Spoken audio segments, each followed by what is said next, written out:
कि इस बात को लेकर के मैं इस तरीके से कहूँगा कि डॉक्टर फारूक अब्दुल्ला साहब, चीफ मिनिस्टर उमर अब्दुल्ला साहब और मेंबर पार्लियामेंट आगा राहुल्ला और साथ में मेंबर पार्लियामेंट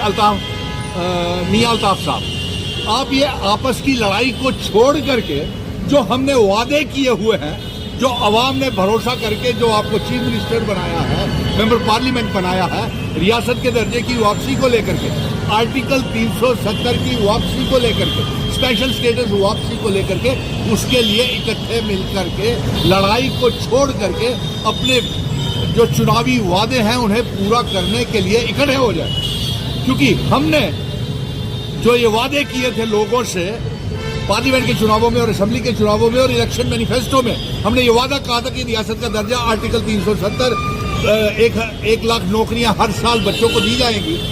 200 यूनिट बिजली फ्री, 12 गैस के सिलेंडर और इसके साथ डबल राशन और भी बहुत से वादे किए थे। लेकिन हम उस तरफ जा नहीं रहे हैं आपस की लड़ाई की वजह से। आपको ये बता दें,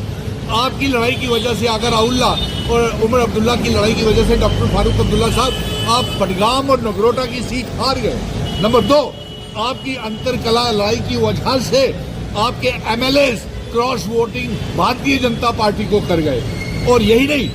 आने वाले दिनों में 13 से 17 एमएलए, ये मैं आपको एक ब्रेकिंग न्यूज दे रहा हूं, आने वाले दिनों में 13 से 17 एमएलए जो हैं वो भारतीय जनता पार्टी के संपर्क में है और किसी भी समय ये अलायंस की सरकार को गिरा सकते हैं। डॉक्टर फारूक अब्दुल्ला साहब, आपको इसलिए कह रहा हूं, आप एक सीनियर नेता हैं और आपके साथ मिशन स्टेटहुड और मिशन स्टेटहुड के साथ आप पहले दिन 5 अगस्त 2019 के बाद।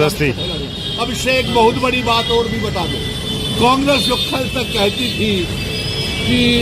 एब्रोगेशन ऑफ आर्टिकल 370 घिसते घिसते घिसा देंगे, वो आज बड़ा मजाक सा बना कि कांग्रेस ने ये बोला कि एब्रोगेशन ऑफ आर्टिकल 370 के बाद कोई फायदा जम्मू कश्मीर को नहीं हुआ। तो मैं ये पूछना चाहता हूं कांग्रेस से कि आपने आर्टिकल 370 की वापसी के लिए कौन सी कोशिश की, नंबर 1। नंबर 2, आप ही के समय जो जम्मू कश्मीर जो मुल्क था उसका इल्हाक हमारे डोगरा महाराजा हरि सिंह जी भारत के साथ करके गए। उसी समय पहले इस मुल्क को आपने